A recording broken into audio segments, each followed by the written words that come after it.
Hi everyone, Jane here. Thank you so much for watching today. I hope you have had a good start to your new year.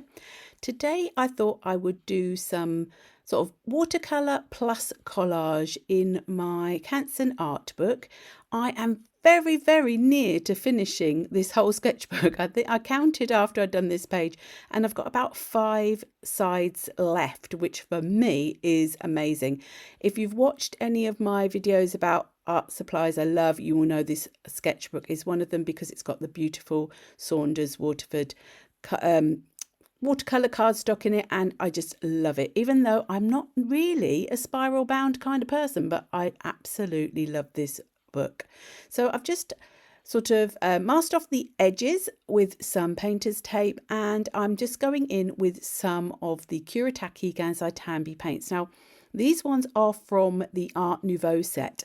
Now I also do have the 36 set of Kuretake Gansai Tambis. However, to be honest, this is the set that I go to the very most. It has the colours that seem to speak to me. So if I was ever recommending one, I'd say if you like the sort of more muted tones, then this is probably the one for you. Now the colours I've got going here are Ecru Beige, Beige Grey, Mars Yellow, Flax Beige and Vermillion. Not necessarily in that order, but that's the colours I chose. And I sort of splattered on the end, and because of that it actually went very pale once it had dried. So now I've left it to dry in between so that this is now a dry page of paint, and I felt like it needed something a lot darker back into the background. And I'm going in with this little round stencil. I do believe it's by Crafty, but I'm not sure.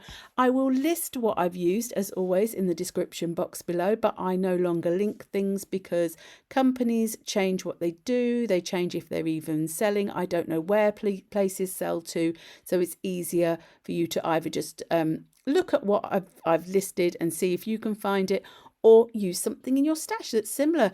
This year I am really going for a use what I have kind of vibe. Well, after I do the next couple of videos, which are what I got for Christmas. But apart from that, I am really going to be more than I normally do. And to be fair, I do actually use a lot of my stuff a lot of the time. You will see the same sorts of materials being used because I do like to get the use out of them. So after I had stenciled through that stencil with some burnt umber by Decoart, it's their fluid acrylic, I decided that I wanted there to be a bit more definition to the stencil and a little bit more glitz. This page is inspired by the weather at the moment. We have had our weather turn very cold. We've actually got a cold alert at the moment, a health alert for the cold. And I live right down in the south of the UK on the Isle of Wight, and we are actually not as bad as a lot of other places because we're surrounded by water. We don't tend to get as cold temperatures as most of the rest of the UK. In fact, in the southern part of the island, we have tropical gardens where we have like microclimate. So we don't tend to suffer as much, but we are in the cold alert at the moment. So I was going for some images from the Maremi collage books that were emphasizing that coldness. But actually the colours I chose, I decided I didn't want to go with the blues. I wanted to go with some browns today, and that's what I've gone with. So the Copic Acrea pen was used in gold for outlining of the stenciling. And now I'm just going in with some of these stamps from one of my stamp sets. I don't think it's available anymore, but it's just these circles from the Lunar Moth collection that I wanted to add into the background because I had that sort of circly sort of idea with the stencil. So I wanted to repeat that with the stamping. I think I was sort of feeling a little bit of snowfall going on there. Not that we've had any, but you know, just with that vibe. And then I thought, I know what, I'm going to go back in with the exact same Gansai Tambi paints that I used in the background. And that's always a really nice way to get a bit of coherence across your page if you want to sort of not have things sort of stand out too much. You want them to, well, stand out but still blend, still look like they're part of the page. So I'm echoing those colours from the background in the circles that I've stamped, and I stamped them with the Archival ink. Now there are some Archival inks that are in the Distress colour range by Tim Holtz, and this was ground espresso, which is the really dark brown that you get, and I'd use this ink in my art journaling in particular because it is a waterproof ink. So I like to use within my journal pages an ink that I know is not going to move. Of course, if that's something you want, then choose a dye-based ink that is water reactive, and then you will get that sort of look. But if you want something that is going to stay, I personally like the Archival brand. You can also use something like VersaFine or VersaFine Clair. They are also good waterproof inks as well.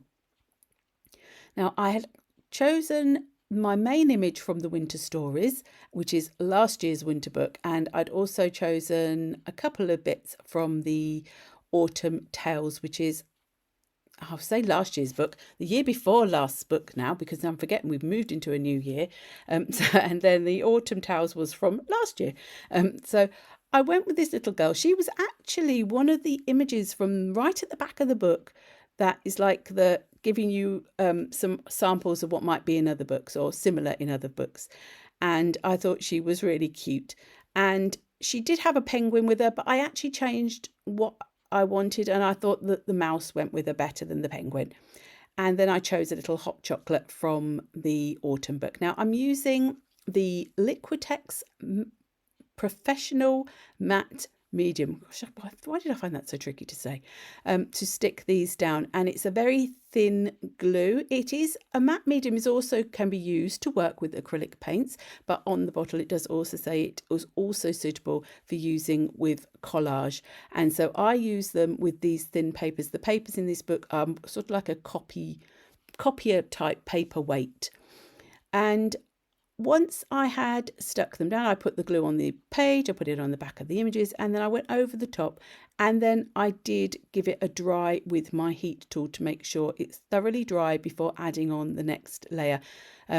Just to make it clear that I do, whenever I'm adding any mediums like gesso or matte medium or even paints, inks, I am allowing drying time in between. It's not always obvious in the videos because obviously they are edited so that you don't have to sit and watch it drying or watch me drying it. Sometimes you'll see me do a little bit of drying, but quite often I do try these days to allow things to dry naturally, but I am also quite impatient.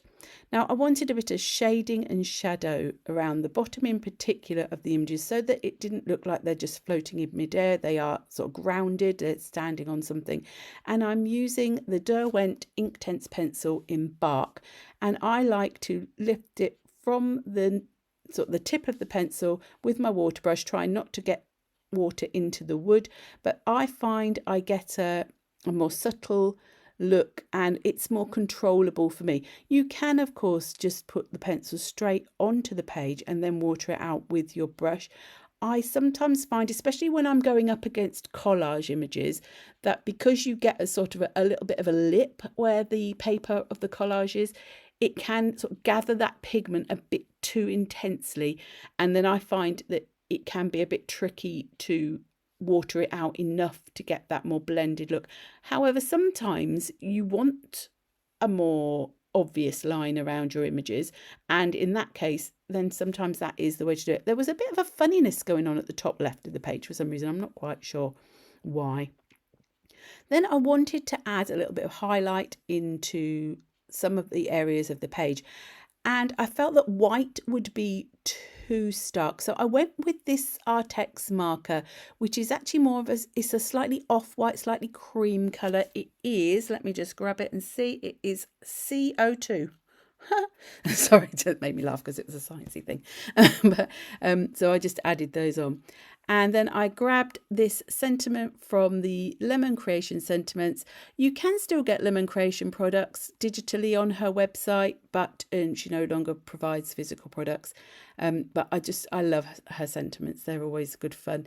And it was hot chocolate cold nights, and I thought that just went with the page so well. And here is my finished page. So thank you ever so much for watching. If you have enjoyed, do please give it a thumbs up, and if you haven't already subscribed, it'd be fab if you could subscribe as well, and hit that hype button if you get one available. Would be really useful and really helpful to my channel. Thank you. And at the end, you will see a list of my lovely super supporters. Thank you ever so much to them for their ongoing YouTube membership of my channel. And until the next time, bye bye.